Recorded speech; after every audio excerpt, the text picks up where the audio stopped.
তো ওমর রাদিয়াল্লাহু তাআলা আনহু ওই ঘরে ঢুকে যেটা দৃশ্যটা দেখেছেন, এই হাদিস বুখারী মুসলিমে রয়েছে। ওমর রাদিয়াল্লাহু তাআলা আনহু অনুমতি চাইলেন এবং তিনি ঘরে ঢুকলেন। তিনি ঘরে ঢুকে চুপচাপ দাঁড়িয়ে আছেন, রাসূল শুয়ে আছেন। ওমর রাদিয়াল্লাহু তাআলা আনহু ঘরে ঢুকে অবাক হয়ে গেছেন যে 1 মাস ধরে রাসূল সাল্লাল্লাহু আলাইহি ওয়াসাল্লাম যেই ঘরে বসবাস করতেছেন সেই ঘরে কি ছিল। তিনি এটা দেখে অজস্র কেঁদে দিলেন। কেন কাঁদলেন? তিনি দেখতে পেলেন যে রাসূলুল্লাহ সাল্লাল্লাহু আলাইহি ওয়াসাল্লাম শুয়ে আছেন একটা খেজুর পাতার বালিশের মধ্যে, একটা খেজুরের চাটাইয়ের মধ্যে। সেই চাটাইয়ের মধ্যে কোনো চাদরও ছিল না, রাসূলের গায়ে কোনো কাপড়ও ছিল না, খালি গায়ে তিনি চাটাইয়ের উপরে শুয়ে আছেন। ওমর রাদিয়াল্লাহু তাআলা আনহুকে দেখে রাসূল উঠে বসলেন। ওমর রাদিয়াল্লাহু তাআলা রাসূল সাল্লাল্লাহু আলাইহি ওয়াসাল্লামের পিঠের দিকে তাকিয়ে যখন দেখলেন চাটাইয়ের ছাপগুলো তার পিঠে রক্ত জমার মতো করে হয়ে গেছে, তিনি অজস্রে কেঁদে দিলেন এবং ওমর রাদিয়াল্লাহু তাআলা রাসূল সাল্লাল্লাহু আলাইহি ওয়াসাল্লামকে বললেন যে ইয়া রাসূলুল্লাহ, ইন্নাল কিসরা ওয়া কাইসারা ফীমা হুম ফী ওয়া আনতা রাসূলুল্লাহ। ইয়া রাসূলুল্লাহ, আপনি দেখেন পারস্য সাম্রাজ্য আর রোম রাজাদের অবস্থা, তারা কি শান শৌকতের সাথে বসবাস করে, আর আপনি হচ্ছেন আল্লাহর রাসূল, আর আপনার এইভাবে জীবনযাপন। তখন রাসূলুল্লাহ সাল্লাল্লাহু আলাইহি সাল্লাম, কিসে তোমাকে কাঁদালো?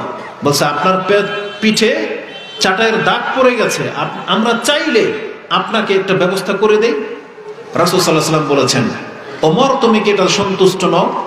লাহুমুদ দুনিয়া ওয়া লানাল আখিরা, এই পৃথিবীটা হচ্ছে কাফের বেদিনদের জন্য আর আমাদের জন্য হচ্ছে পরকাল। এটাকে তুমি সন্তুষ্ট নও? তার মানে আমাদের রাসূল সাল্লাল্লাহু আলাইহি ওয়াসাল্লাম তিনি পরকালটাকে এইভাবে প্রিফার করেছিলেন, কিন্তু আমরা দুনিয়াটাকে খুব বেশি আপন করে ফেলেছি। এজন্য আজকের বক্তব্য আমাদের জন্য একটু কষ্ট হবে, কারণ আমরা দুনিয়ার প্রতি অনেক বেশি ঝুঁকে গেছি।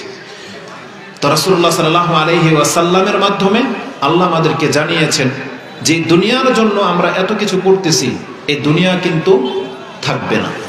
এই দুনিয়া আপনার সম্পত্তি সহ সব ধ্বংস হয়ে যাবে। আর এই কথাটা আল্লাহ সুবহানাহু ওয়া তাআলা খুব জোরালোভাবে কোরআনে বলেছেন। এবং আল্লাহ সুবহানাহু ওয়া তাআলা কিভাবে বলেছেন আপনি জানেন?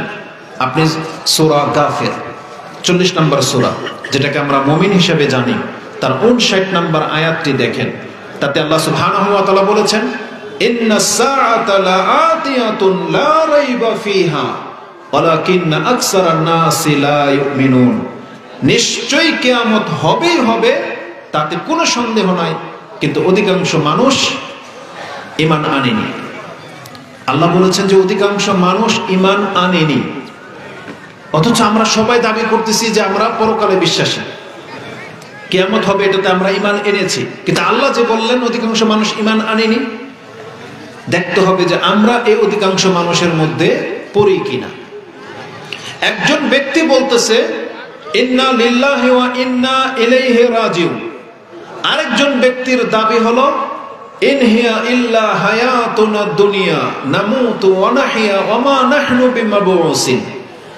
এক ব্যক্তি বলতেছে আমরা আল্লাহর থেকে এসেছি, আল্লাহর জন্য আল্লাহর কাছেই ফিরে যেতে হবে, এটা তার বিশ্বাস। আরেক ব্যক্তি বলতেছে ইন হিয়া ইল্লা হায়াতুনা দুনিয়া, এই যে দুনিয়ার জীবন পেয়ে গেছি এটাই আমাদের শেষ জীবন, আর পরকাল বলে কিছু নাই। এই যে দুই ব্যক্তি, একজন হচ্ছে মুমিন বিশ্বাসী, আরেকজন হচ্ছে কাফের, এই দুই ব্যক্তির কথাই কিন্তু কোরআনে এসেছে। যেমন সূরা বাকারার 154-55 নম্বর আপনি এটা পেয়ে যাবেন, আর সূরা মুমিন 23 নম্বর সূরার 34, 35, 36, 37 এই আয়াতগুলোতে আপনি কাফেরের কথা পেয়ে যাবেন, যে কাফের বলেছিল এই দুনিয়াটাই হচ্ছে আমাদের চূড়ান্ত জীবন, আমাদের আর কোনো পরকাল টরকাল নাই। এই দুইটা আয়াত আমি আপনার কাছে এজন্য পেশ করেছি, প্রত্যেকটা ব্যক্তিকে ভাবতে হবে, যেই ব্যক্তির বিশ্বাস যে আমাদেরকে আল্লাহর কাছে ফিরে যেতে হবে, আর যেই ব্যক্তির বিশ্বাস আমাদের পরকাল বলে নাই, এই দুই ব্যক্তির বিশ্বাস কি দুই রকম নয়? দুই রকম। আর কতটা ডিফারেন্স, আকাশ পাতাল। একজন পরকালে বিশ্বাসী, আরেকজন পরকালে বিশ্বাসী না। তাহলে যেই ব্যক্তি দাবি করতেছে যে আমি পরকালে বিশ্বাসী, তাহলে তার কর্ম তো তার থেকে পৃথক হওয়ার কথা ছিল, তাই না? যেই ব্যক্তি বলবে যে পরকাল নাই, তাহলে ওর কর্ম, আর যেই ব্যক্তি বলতেছে পরকাল আছে, তার কর্ম কি একরকম হবে? একরকম হবে না। কিন্তু রেজাল্ট কি? রেজাল্ট কিন্তু সমান। পরকালে বিশ্বাসী না, ও নামাজ পড়ে না। এ পরকালে বিশ্বাসী, এও নামাজ পড়ে না। এ পরকালে বিশ্বাসী না, নেশা করে, এও পরকালে বিশ্বাসী কিন্তু নেশা করে। এ পরকালে বিশ্বাসী না, ওর যেমন ইনকাম সোর্স, এ পরকালে বিশ্বাসী হয়েও ওর একই রকমের ইনকাম সোর্স। ওর চেহারা যেমন, এর চেহারাও তেমন। এর পোশাক যেমন, এর পোশাকও তেমন। এর নাম যা, এরও নাম তা, একই রকম। এর চলাফেরার স্টাইল, চালচলন, এর চালচলা একই রকম। শুধু পার্থক্য, এ নিজেকে মুসলিম দাবি করে আর এ মুসলমান না, এতটাই পার্থক্য। কিন্তু চেহারাতে, পোশাকে, আমলে, আখলাকে, চরিত্রে কোনো কিছুতে অমিল নাই, একেবারে মিল। কতকের নামও সেম। যেমন ধরেন সুমন, সুমন মুসলমানের নামও আছে, হিন্দুর নামও আছে। শিপন মুসলমানের নামও আছে, হিন্দুর নামও আছে, নাই? লিটন, পিটন, টিটন, কত কি আছে না, সব সেম। এগুলো দিয়ে পার্থক্য করা যায় না যে আসলে এই ব্যক্তি কি পরকালে বিশ্বাসী কি বিশ্বাসী না। এই ব্যক্তির জীবন দুনিয়া কেন্দ্রিক, তাহলে এর জীবনে তো দুনিয়া কেন্দ্রিক। এ পেলে খুশি হয়, না পেলে অসন্তুষ্ট হয়ে যায়। এ হালাল হারাম বোঝে না, এও হালাল হারাম বোঝে না। তাহলে আল্লাহ সুবহানাহু ওয়া তাআলা এই জন্যই বলেছেন যে অধিকাংশ মানুষ কিয়ামতের প্রতি বিশ্বাসী হইতে পারে নাই। যদি আমরা কিয়ামতের প্রতি বিশ্বাসী হইতাম, তাহলে কখনো কোনো ব্যক্তি নিজেকে ডুবিয়ে অন্যকে ভাসাতো না। নিজেকে ক্ষতিগ্রস্ত করে তার সন্তানের জন্য, তার ভাই ব্রাদার, আত্মীয় স্বজনের জন্য সে কিছু করে যাবে হারাম খেয়ে, এটা কোনো মুসলমানদের কাজ হওয়ার কথা ছিল না। এই জন্য আল্লাহ বলছেন ওয়ালাকিন্না আকসারান নাসি লা ইউমিনুন, কিন্তু অধিকাংশ মানুষ পরকালটাকে বিশ্বাস করতে পারলো না। এটা আমাদের চরিত্র দেখে আল্লাহ সুবহানাহু ওয়া তাআলা এটা বলেছেন। তবে জেনে নেন, এটাই সত্য যে কিয়ামত হবেই হবে, এতে কোনো সন্দেহ নাই। এখন কিয়ামত হবে এটা মেনে নিয়েছেন, কবে হবে এটাও তো জানতে হবে।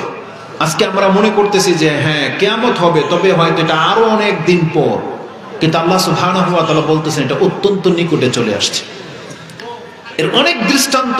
আমি আমার মূল বক্তব্য দিবে খুব দ্রুত যাব, জাস্ট বোঝানোর জন্য আপনাকে বলতেছি। কিয়ামত কবে হবে এটা আমাদেরকে জানানো হয় নাই, তবে কিয়ামত যে অত্যন্ত নিকটে চলে আসবে এর বেশ কিছু লক্ষণ আমাদেরকে জানানো হয়েছে। যেমন আল্লাহ সুবহানাহু ওয়া তাআলা কোরআনে কিছু নিদর্শন বলেছেন, তার একটা হলো সূরা কামার 53 নম্বর সূরা। তাতে আল্লাহ সুবহানাহু ওয়া তাআলা বলেছেন ইকতারাবাতিস সাআতু ওয়ানশাক্কাল কামার। কিয়ামত অত্যন্ত নিকটে চলে আসছে, তার বাস্তব প্রমাণ হলো ওই যে দেখো চাঁদ দ্বিখণ্ডিত হয়ে গেছে। তার মানে রাসূলুল্লাহ সাল্লাল্লাহু আলাইহি সাল্লামের যুগেই চাঁদকে দুই টুকরা করা হয়েছিল, আর এটা লৌহে মাহফুজে লেখা আছে যে কিয়ামতের কাছাকাছি সময় আল্লাহ এই চাঁদকে দুই টুকরা করে দিবেন, এবং আল্লাহ সেটা করেছেন। তার প্রমাণে কোরআনে আল্লাহ সুবহানাহু ওয়া তাআলা এই আয়াত নাযিল করেছেন যে কিয়ামত অত্যন্ত নিকটে চলে আসছে।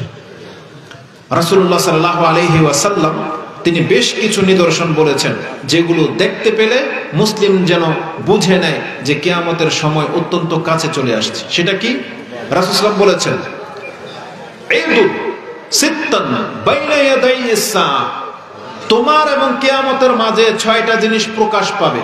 এই 6টা জিনিস তোমরা গণনা করে রাখবে।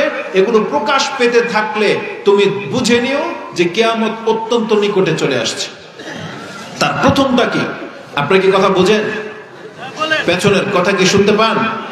তাহলে কথা মনোযোগ সহকারে শুনতে হবে, কারণ এটা অত্যন্ত একটা গুরুত্বপূর্ণ বিষয়, যেটা আজকে অধিকাংশ মানুষকে আমল শূন্য করে দিচ্ছে।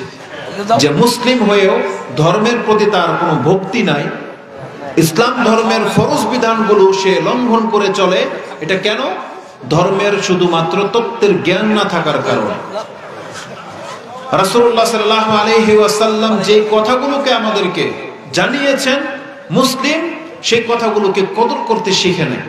সে তার নিজের খেয়াল খুশি চলাটাকে পছন্দ করে, যার ফলে অধিকাংশ মানুষ আজকে ধর্ম থেকে মুখ ফিরিয়ে নিচ্ছে।